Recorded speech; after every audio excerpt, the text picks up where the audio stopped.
Hi guys! Welcome back to my channel. In this video, pag-uusapan natin kung paano mag-solve ng systems of linear inequalities. Without further ado, let's get this lesson started.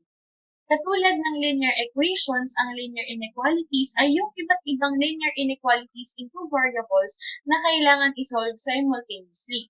Pero, unlike linear equations na marami tayong options kung paano isolve ang mga yon, itong linear inequalities, isa lang yung ating option, which is through graphing. Or, ito rin yung process na tinatawag natin na linear programming. Para sa unang step ng graphing or ng linear programming, we have to transform the inequality sa system into the form like this one. Medyo kamukha siya ng slope-intercept form.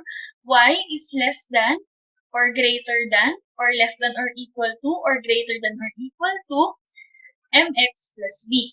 So, either of these four symbols ang gagamitin ang pwedeng ipalit dito sa inequality symbol na ito. Next is we have to graph that inequality sa isang Cartesian plane lang, such that kung ang given sa atin na symbol ay greater than or less than, broken line ang gagamitin natin.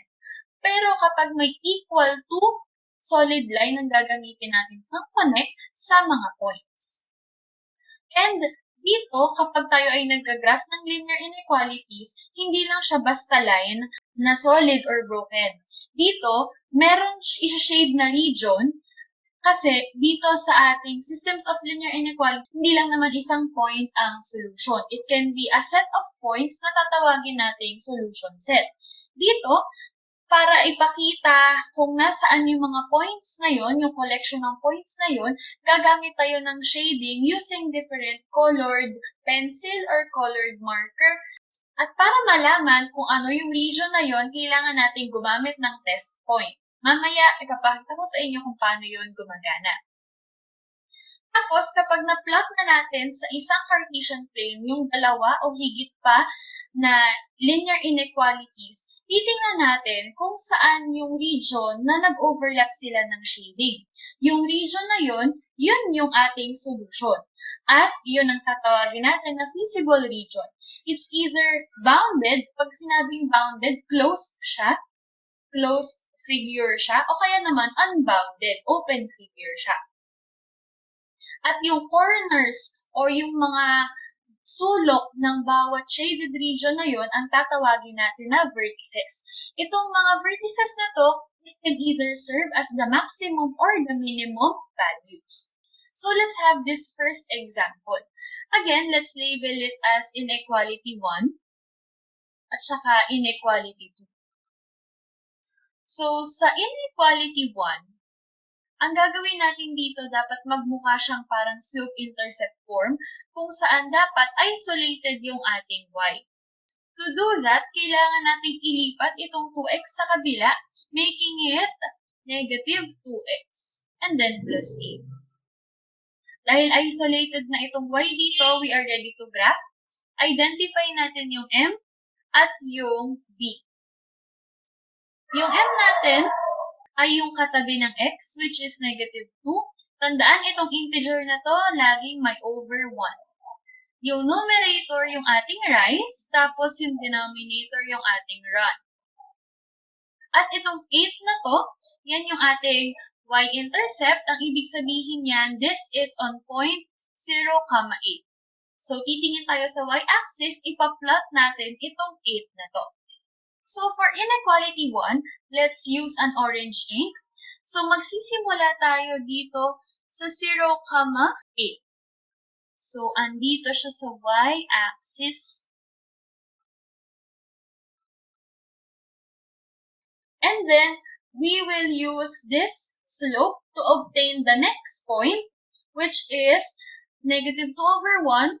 Negative 2 for the rise. Dahil negative ang ating rise, hindi ito literal na rise pataas. Ito ay pababa dahil negative. Tapos, itong ating run dahil positive, yan ay pakanan. So, from 8, bibilang tayo ng 2 pababa at 1 pakanan. Ito yung ating point. And remember what I told you a while ago? I-connect natin sila using broken line Kasi walang equal to yung ating symbol dito. It's just greater than. So, i-connect natin itong dalawang point na to using a broken line.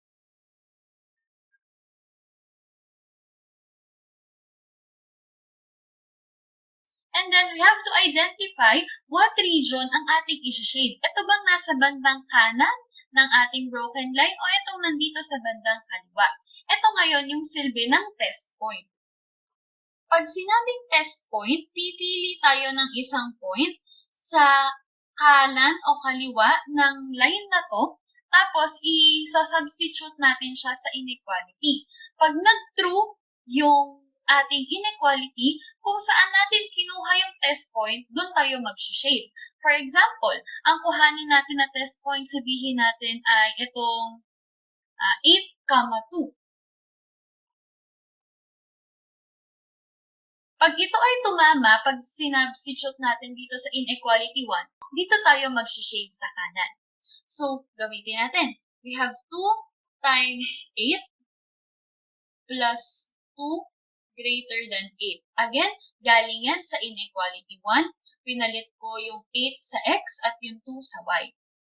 We have here 16 plus 2 greater than 8. We know that 16 plus 2 is 18 and that is indeed greater than 8. Ibig sabihin, this is true. Kung saan natin to nakita, doon tayo mag-shade.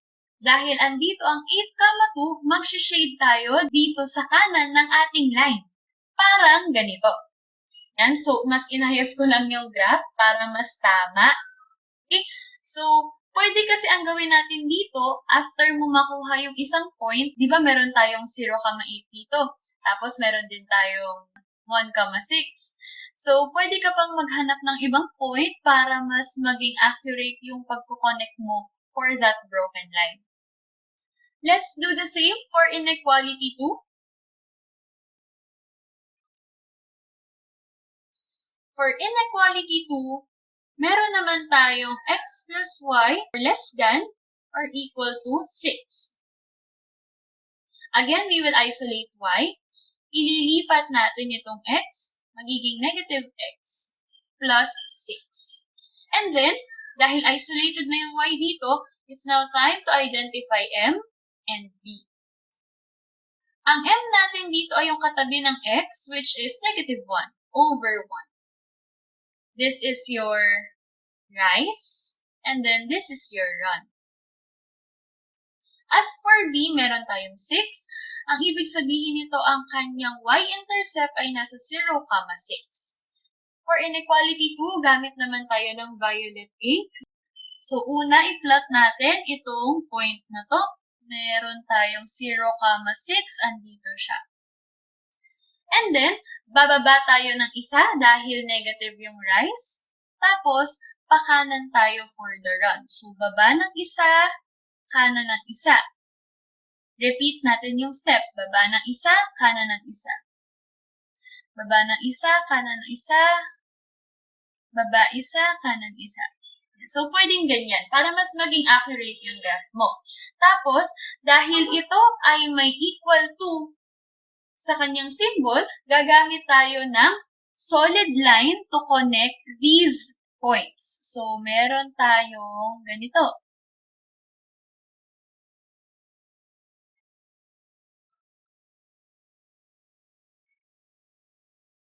And then, katulad nung ginawa natin sa ating inequality 1, hahanap din tayo ng test point for inequality 2. So, gamitin naman natin dito yung origin. Ito. Itong 0, 0. Pwedeng gamitin din natin yung test point kanina. Basta make sure ha, pag test point ang ating pinag-uusapan, hindi pwede itong mga ginamitan natin ng violet dots. Hindi sila pwedeng maging test point dahil dinaanan sila ng mismong line. Dapat pipili tayo ng point sa kaliwa or sa kanan ng mismong line. So, going back here, meron tayong x, mapapalitan ng 0. Y, mapapalitan ng 0. Greater, less than, or equal to 6. 0 plus 0 is 0. And that is obviously less than or equal to 6, this is true. Ibig sabihin, ang isi-shade natin ay itong part na ito. Ayusin lang natin yung pag-shade.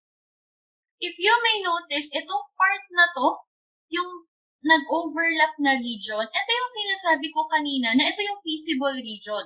Yung mga points na nandito sa region na to, sila yung magsasatisfy sa systems of linear inequality na meron tayo.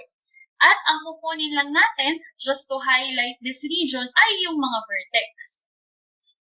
Additionally, kung mapapansin ninyo, itong ating inequality na to, system na ito, ay yung kanyang shaded region ay unbounded kasi open yung curve niya. It extends in this direction. Pababa, tapos medyo pakanan. So, dahil ganon, isa lang ang makukuha natin na vertex, and that vertex is 2,4. Anong silbi nitong vertex na to? Yan lang yung isa sa pwedeng mag-represent na point for this entire solution set. So, yun na. Nasolve na natin ang example 1. Let's go to example 2. Dito naman, I challenge you to pause this video and subukan nyo rin i-graph itong tatlong inequality na meron tayo. After 10 seconds, magre-resume ako to reveal if your answer is correct.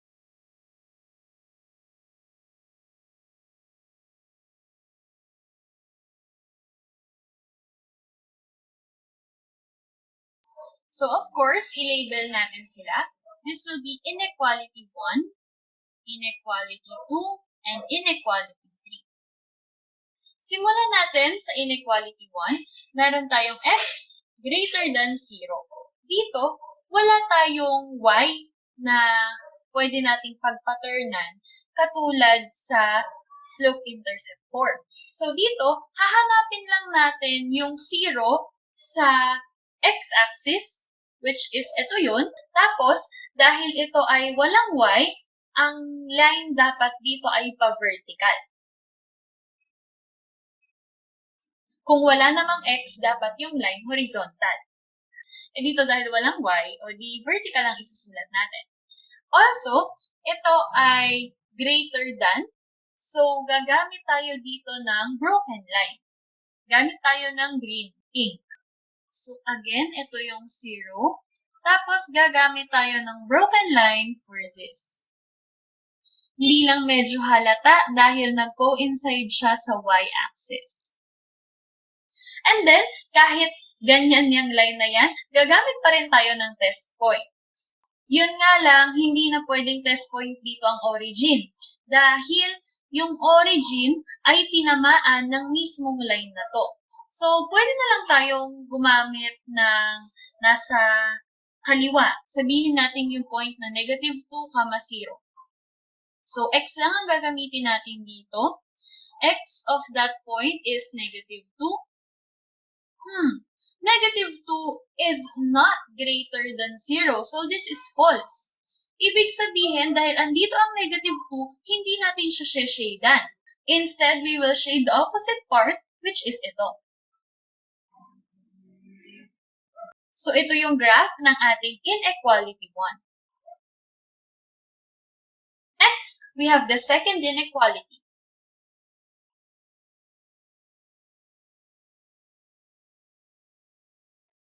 So, dito, meron naman tayong x plus 2y greater than or equal to 5. I-isolate yung 2y, yung x ilipat sa kabila.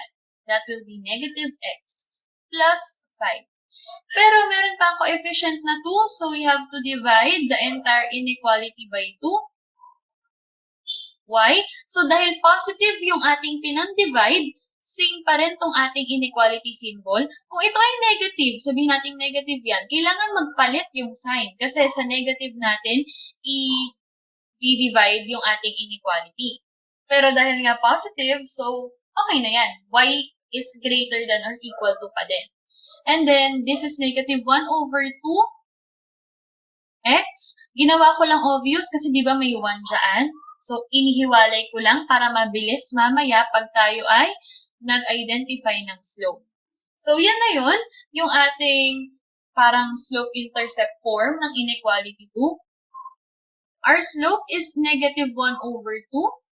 Pwede natin yang isulat as negative 1 over 2 para andito yung rise, nasa negative, tapos andito yung run. And for B, that is 5 over 2 or 2.5 or 2 and 1/2. Any of those points will do dahil pare-pareho lang naman yan, equivalent naman yung mga yan. So, plot natin to. Meron tayong 0,2.5 coming from this y-intercept. Okay, so plot natin. Dito muna tayo sa 2.5, pagitan ng 2 at 3. Tapos, bababa tayong isa dahil negative 1 yung rise natin. Tapos, run pakanan ng dalawa. 1, 2. Dito. Next, bababa tayong isa. Run tayo ng dalawa. Baba tayo ng isa. Run tayo ng dalawa. And then, since meron tayong involved na symbol na greater than or equal to, ang gagamitin ulit natin ay solid line. So, co-connect lang natin itong mga point na to using a solid line. And then, we will identify yung region na dapat i-shade. Sa inequality 2, pwede natin gamitin yung test point na 0, 0 dahil hindi naman siya dinaanan ng ating mismong line. So, we have here x plus 2y greater than or equal to 5. This will be 0. 2 times 0 greater than or equal to 5. This is 0 plus 2 times 0 is 0. But 0 plus 0 is 0. And we know that that is not greater than 5, so this is false. Ibig sabihin, kung ito ang 0, 0, hindi natin shade-an itong baba. Ang shade-an natin ay itong taas. Parang ganito. And finally, we have this inequality 3. X plus y less than or equal to 6. Y should be isolated, meaning x should be transferred, negative x plus 6. And then we identify m and b. M is just the coefficient of x, negative 1. Lagyan ng over 1 kasi integer. This is your rise and this is your run. As for b, this is 6. Gawin natin tong point. Meron tayong 0, 6. And then, hanapin natin dito sa ating Cartesian plane. So, 0, 6, nandito siya. And then, isang rise, pero pababa. So, isang step pababa, isang step pa kanan. Isang step pababa, isang step pa kanan. Pababa, pa kanan. Pababa, pa kanan. Pababa, pa kanan. Pababa, pa kanan. Pababa, pa kanan. Yan. And then, dahil ito ay may equal to, gagamit tayo ng solid line.